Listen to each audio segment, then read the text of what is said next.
Hello guys, welcome back to my channel बांग्लाয় business. তো আজকের ভিডিওটাতে ডিসকাস করব কেরিয়ার ইন সাইকোলজি। সাইকোলজিতে কেরিয়ার নিয়ে তোমাদের অনেকের প্রশ্ন ছিল এন্ড আমি কমেন্ট সেকশনে এটাও নোটিস করেছি যে অনেকে তোমরা সাইকোলজি নিয়ে হয়তো বিএসসি পড়াশোনা করছো কিন্তু করে সামাও বুঝতে পারছো না যে এরপরে কি করব, আর ওই জায়গাতেই এই কেরিয়ারটা ড্রপ করে দিচ্ছ, অন্য কিছুতে চলে যাচ্ছ। সো এই প্রবলেমটাকে অ্যাড্রেস করার জন্যই আজকে ভিডিওটা। এই ভিডিওটাতে আমি পুরো বলে দেবো যে সাইকোলজিতে কিভাবে তোমরা হায়ার এডুকেশন বা কেরিয়ার পারসিউ করবে আর কি কি ধরনের জব তোমরা সাইকোলজি কেরিয়ার পারসিউ করে পেয়ে যাবে। So first of all, psychology নিয়ে যারা ইন্টারেস্টেড তারা কিভাবে পড়াশোনা করবে? One of the easiest way, BSc psychology করতে হবে। বিএসসি সাইকোলজি মোটামুটি অল ওভার অ্যাক্রস ইউনিভার্সিটিজে পড়ানো হয়। Calcutta university, Rabindrabharati university, private university যেগুলো আছে, NSHM, Adamas university, sister Nivedita university, every university মোটামুটি বিএসসি সাইকোলজি কোর্সটা প্রোভাইড করে। অনেক জায়গায় বিএ সাইকোলজি থাকে, বিএসসি সাইকোলজি থেকে, হোয়াট এভার, এই কোর্সটা কিন্তু করে নিতে পারো। এটা হচ্ছে ফার্স্ট স্টেপ। যারা সাইকোলজি নিয়ে এবার কেরিয়ারটা কন্টিনিউ করতে চাইবে, after BSc you people have to do the MSc. MSc তোমরা যেই কলেজ থেকে সাইকোলজি করেছো সেখানেই করতে পারো, সেই ইউনিভার্সিটিতেই করতে পারো। আর যদি একটু বেটার মনে করছো করবে, তাহলে তোমাদের কাছে অপশন থাকছে আইআইটি দিল্লি, আইআইটি কানপুর। নাও আইআইটি দিল্লি, আইআইটি কানপুরে এমএসসি ইন কগনিটিভ সায়েন্স এটা পড়ানো হয়। তাহলে সেটার জন্য তোমাদেরকে গেট এক্সামটা দিতে হবে। গেট এক্সামের স্কোর অনুযায়ী এখানে তোমরা অ্যাডমিশন পেয়ে যাবে। Tata institute of social science, এখানেও কোর্স আছে অ্যাপ্লাইড সাইকোলজি। তো এটার জন্য তোমাদের কিউএড পিজি যে এক্সামটা হয় সেই এক্সামটা দিতে হবে। Indian institute of psychology and research, ব্যাঙ্গালোরে ইনস্টিটিউটটা, এখানেও এমএসসি সাইকোলজির কোর্স তোমরা পেয়ে যাবে। তো এগুলো ওয়ান অফ দ্য ইন্ডিয়ার টপ মোস্ট ইনস্টিটিউটস। এছাড়াও কলকাতার যে কোনো ইনস্টিটিউট থেকে তুমি সাইকোলজি বিএসসি করলে সেই ইনস্টিটিউটে কিন্তু সাইকোলজি এমএসসি থাকবে, সেখানেই তোমরা পারসিউ করতে পারবে MSc in psychology. Now one thing very important, as a psychologist তুমি যদি প্র্যাকটিস করতে চাও কাউন্সেলিং বা হসপিটালের নিউরো ডিপার্টমেন্টে, অথবা তোমরা কোনো সাইকিয়াট্রিস্ট যারা এমবিবিএস হয় আর কি সাইকিয়াট্রিস্ট, তাদেরকে অ্যাসিস্ট করতে চাও, in that case you will need a MPhil degree. MPhil degree থাকলে তবেই কিন্তু তুমি as a clinical psychologist practice করতে পারবে। নাও এমফিল ডিগ্রি এগেইন প্রত্যেকটা ইউনিভার্সিটি অফার করে। So if you are interested to do clinical psychologist practice, in that case you have to get an MPhil degree. এই MPhil ডিগ্রিটা পেয়ে গেলে তারপরে তুমি as a clinical psychologist practice করতে পারবে। নাও এমফিল ডিগ্রি যদি না করতে চাও, ইন দ্যাট কেস তোমাকে পিএইচডি করতে হবে। পিএইচডি না করলেও তুমি as a clinical psychologist practice করতে পারো, বাট পিএইচডিটা থাকলে বেটার, সেখানে তুমি অনেক বেটার চান্স পাবে। ইনফ্যাক্ট গভর্নমেন্ট যে ইনস্টিটিউট থাকে, গভর্নমেন্ট কলেজেস, সেই জায়গাতে তো তুমি চান্স পেয়েই যাবে। এবার এটা ছাড়া যারা হয়তো পিজি ডিগ্রি বা এমএসসি করতে চাইছো না, তাদের জন্য আরেকটাও অপশন থাকবে, বা অন্য স্ট্রিম, ধরো তুমি বিএসসি অন্য কোনো স্ট্রিমে পড়াশোনা করেছো, এবার তোমার মনে হলো যে আমি এমএসসি সাইকোলজি নিয়ে পড়বো, সেটাও কিন্তু করা যেতে পারে। তোমাদের কাছে অপশন থাকবে। আর কয়েকটা আমি তোমাদেরকে পিজি ডিপ্লোমা কোর্সেসও বলে দিচ্ছি, যে এমএসসিতে হয়তো মার্কসটা কম আছে, চান্স পেলে না মন মতো কলেজে, তাহলে এই পিজি ডিপ্লোমা কোর্সেসগুলো তোমরা করতে পারো।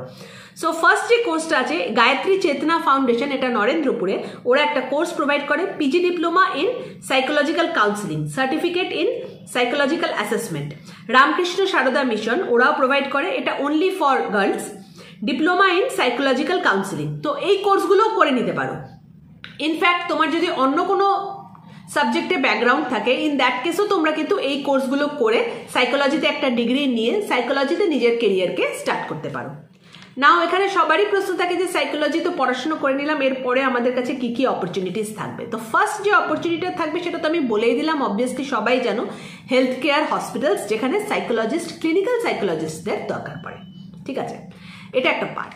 সেকেন্ড, যেখানে মেজর সাইকোলজিস্টদের দরকার পড়ে সেটা হচ্ছে law and forensic department. Now law, criminology, forensic departments, এখানে প্রচুর সাইকোলজিস্টদের ডিমান্ড থাকে। ইনফ্যাক্ট যারা এমএসসি করবে, সাইকোলজিতে হায়ার স্টাডিজ করবে, তাদের হয়তো এইগুলো একটা পেপারই থাকবে যেখানে তোমাদের এই ধরনের সাইকোলজি, এই ধরনের কেসেস কিভাবে হ্যান্ডেল করতে হবে সেগুলো শেখানো হবে। তো অবভিয়াসলি পরবর্তীকালে তোমরা এই জায়গাতে নিজের কেরিয়ার তৈরি করতে পারো। সেটার জন্য তোমার কলেজের যে তোমার মেন্টর থাকবে, সে তোমাকে গাইড করে দেবে যে তুমি যদি ফরেন্সিক নিয়ে কেরিয়ার তৈরি করতে চাও তাহলে কিভাবে করবে, তুমি যদি ক্রিমিনোলজি বা লতে ফার্দার স্টাডি করতে চাও তাহলে কিভাবে করবে। অ্যান্ড অ্যাজ এ সাইকোলজিস্ট তুমি যদি একটা লয়ের ডিগ্রি অ্যাকোয়ার করে নাও, তাহলে কিন্তু তোমার কাছে একটা হিউজ অপরচুনিটি থেকে যাবে, তুমি অনেক জায়গায় কিন্তু জব পেয়ে যাবে, কনসালটেন্সিও কিন্তু তুমি করতে পারবে। নেক্সট যে এরিয়াটা থাকে, যে কোনো সাইকোলজিস্টের জন্য, সেটা হচ্ছে child psychology. Now child psychology is a huge area. Now এটার দুটো অ্যাসপেক্ট থাকে, একটা অ্যাসপেক্ট তো অবভিয়াসলি হেলথ কেয়ারে চলে গেল, আর একটা সেকেন্ড অ্যাসপেক্ট যেখানে থাকে হচ্ছে সেটা হচ্ছে এডুকেশন। নাও অবভিয়াসলি চাইল্ড সাইকোলজি এসে যায় মানে সেখানে এডুকেশনাল কাউন্সেলিং, সিলেবাস, কেরিয়ার, এই নিয়ে যত কিছু রিলেটেড টু সাইকোলজি আছে সব কিছুর মধ্যেই তুমি অপরচুনিটি পাবে, সব জায়গাতেই। ইনফ্যাক্ট যারা সাইকোলজিস্ট তাদেরই ডিমান্ড। এবার একটা তোমাদের ইন্টারেস্টিং জিনিস বলে দেই, যেটা নিয়ে তোমাদের সবারই চিন্তা থাকে যে দিদি এরকম একটা কোনো কেরিয়ার বলো যেটা কিনা এআই প্রুফ। তো সাইকোলজি এরকম একটা কেরিয়ার যেটা এআই প্রুফ। ইনফ্যাক্ট এআইতেই কিন্তু সাইকোলজিকে কাজে লাগানো হয়। বেসিক্যালি এআই কি, আর্টিফিশিয়াল ইন্টেলিজেন্স বা মেশিন লার্নিং কি, মেশিনকে বা একটা কোনো সিস্টেমকে মানুষের মতো ভাবা শেখানো, তাই তো? তো এই যে কাজটা, একটা মেশিনকে বা সিস্টেমকে মানুষের মতো ভাবা শেখানো, তার পেছনে যারা বিহাইন্ড দ্য সিন কাজ করে তার মধ্যে কিন্তু সাইকোলজিস্টদেরও একটা হিউজ কন্ট্রিবিউশন থাকে। মেবি হয়তো তোমরা কেউ শুনবে না যে কোনো আর্টিফিশিয়াল ইন্টেলিজেন্স বা মেশিন লার্নিং এ সেখানে কোনো সাইকোলজিস্টের কাজ থাকে, বাট বেসিক কাজটা কিন্তু একজন সাইকোলজিস্ট। তো সেই জায়গাটাতেও কিন্তু সাইকোলজিস্টদের একটা বিরাট বড় অপরচুনিটি থাকবে, কেননা এআই আর মেশিন লার্নিং এই ইন্ডাস্ট্রি যত বেশি গ্রো করবে সাইকোলজিস্টদের ডিমান্ড কিন্তু তত বেশি বাড়বে। সো আজকের ডেটে বসে psychology is one of the best career option, যেখানে তুমি জব পাবে আর সিকিউর জব পাবে, and obviously futuristic career option, যেখানে তোমার জব সিকিউরিটি দিয়ে কোনো প্রবলেম কোনোদিনও হবে না। এটা ছাড়াও নিউরাল মার্কেটিং এই জিনিসটা খুব আর্লি স্টেজে এখনো রয়েছে, বাট ইন ফিউচার এই জিনিসটা কিন্তু আমাদের মার্কেটে চলে আসবে, এবং সব রকম যে মার্কেটিং ক্যাম্পেইনসগুলো হবে, যে মার্কেটিং স্ট্র্যাটেজিগুলো হবে কোম্পানিরা ডিসাইড করবে, সব কিন্তু এই নিউরাল মার্কেটিং এর আশেপাশেই ঘুরবে। নিউরাল মার্কেটিং কি না, কাস্টমারের সাইকোলজিকে স্টাডি করে অ্যাকর্ডিং টু দ্য সাইকোলজি প্রোডাক্টটাকে প্রমোট করা। খুব ইজি। এগেইন কাদের কাজ কাস্টমারের সাইকোলজি স্টাডি করা? অবভিয়াসলি সাইকোলজিস্টদের কাজ। তো সেখানেও সাইকোলজিস্টদের একটা বিরাট বড় কিন্তু জায়গা থাকবে ফর কেরিয়ার। তো এরকম কিন্তু ফিউচারিস্টিক অনেক অপশন আছে in psychology career. So psychology নিয়ে যারা পড়াশোনা করছো, প্লিজ তোমরা দুম করে সাইকোলজি ছেড়ে অন্য কোনো সাবজেক্টে চলে যেও না, because that will be a huge loss for you. একটা অপশন তোমাদের কাছে অবভিয়াসলি যে কোনো সাবজেক্টে এটা ওপেন থাকে, আর সাইকোলজিতে তো মেইনলি থাকবে, বিকজ সাইকোলজির ডিমান্ড কিন্তু আপকামিং ডেজে অনেক বাড়বে। সেটা হচ্ছে একাডেমিক্স, টিচিং হতে পারে, কোচিং হতে পারে, লাইফস্টাইল কোচিং হতে পারে, গাইডেন্স হতে পারে, লোকজনকে গাইড করা, বিকজ যত দিন যাচ্ছে ডিপ্রেশন, সাইকোলজিক্যাল প্রবলেম এগুলো মানুষের বাড়ছে। সো এইখান থেকে কিন্তু সাইকোলজির একটা হিউজ ডিমান্ড থাকবে। সো সাইকোলজির মেইন যে জায়গা থেকে হিউজ ডিমান্ড থাকবে, একটা তো হচ্ছে অবভিয়াসলি যত দিন যাচ্ছে মানুষের ডিপ্রেশন বলো, সাইকোলজিক্যাল যে সমস্যাগুলো এগুলো বাড়ছে, তো সেখান থেকে সাইকোলজিস্টের একটা ডিমান্ড থাকবে। আরেকটা ডিমান্ড কিন্তু হিউজ থাকবে in AI and machine learning, AI machine learning technology, এই জায়গাতেও কিন্তু সাইকোলজিস্টের ডিমান্ড থাকবে। কেন? এগেইন মেশিনকে যদি আমাকে শেখাতে হয় যে মানুষের সাইকোলজি বুঝতে, তো ডেফিনেটলি কাজটা, বেসিক কাজটা যেটা বিহাইন্ড দ্য সিন, সেটা সাইকোলজিস্টকেই করতে হবে। সো এইসব জায়গাতেও কিন্তু সাইকোলজিস্টের কাজ থাকবে। তোমরা হয়তো শুনেছো ইলন মাস্কের একটা প্রোডাক্ট আছে, দ্যাট ইজ নিউরালিঙ্ক। নাও নিউরালিঙ্কে কি করা হয়, যে ওরা চেষ্টা করছে ব্রেনের ক্যাপাসিটিটাকে বাড়ানো, যে একটা কিছু মেশিন বা একটা কিছু ডিভাইস লাগিয়ে ব্রেনের যে ক্যাপাসিটি আছে আমাদের হিউম্যান বিংয়ের, সেটাকে বাড়ানো কত যেতে পারে।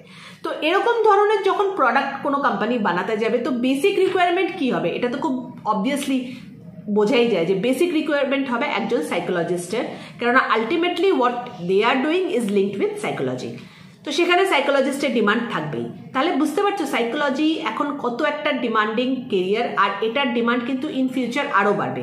যারা সাইকোলজি নিয়ে পড়াশোনা করছো, প্লিজ দুম করে মাঝ রাস্তায় এটাকে ছেড়ে দেবে না, একটু হায়ার স্টাডিজ করো, সেখানে কিন্তু তুমি একটা খুব রিওয়ার্ডিং কেরিয়ার পাবে। হ্যাঁ, এটা ঠিক যে psychology is not just like any other career, যে হ্যাঁ আমি 3 বছর সাইকোলজি নিয়ে বিএসসি করে নিলাম, তারপরেই আমি একটা 30 LPA 40 LPA এর প্যাকেজ পেয়ে যাব না, কখনোই হবে না। এরকম অনলি খুব কয়েকটা কেরিয়ারই হয় যেখানে আফটার গ্র্যাজুয়েশন, মানে যে তুমি গ্র্যাজুয়েশন ডিগ্রিটা নিলে, সেটা বিটেক হতে পারে কি বিসিএ হতে পারে, সেটা করে একটা হিউজ প্যাকেজের জব পেয়ে যাও। তাও আজকালকার দিনে সেটা খুব কম হয়। সেরকম কিন্তু তুমি সাইকোলজিতে কখনোই এক্সপেক্ট করতে পারবে না যে এটা হবে। বাট তুমি যদি ঠিক মতো নিজের কেরিয়ারকে গ্রো করতে পারো সাইকোলজিতে, ফিউচার ইজ ভেরি ব্রাইট। সেখানে তুমি একটা খুব রিওয়ার্ডিং কেরিয়ার কিন্তু তৈরি করতে পারবে, অ্যান্ড অফকোর্স উইথ এক্সপিরিয়েন্স তোমার পে প্যাকেজেসও কিন্তু বেড়ে যাবে। হোপফুলি এই ভিডিওটা তোমাদের কাজে লাগবে। ভিডিওটা যদি ভালো লেগে থাকে নিজেদের ফ্রেন্ডসদের সাথে শেয়ার করো, অ্যান্ড বাংলায় বিজনেস চ্যানেলটাকে সাবস্ক্রাইব করো। Thank you for watching. Bye by.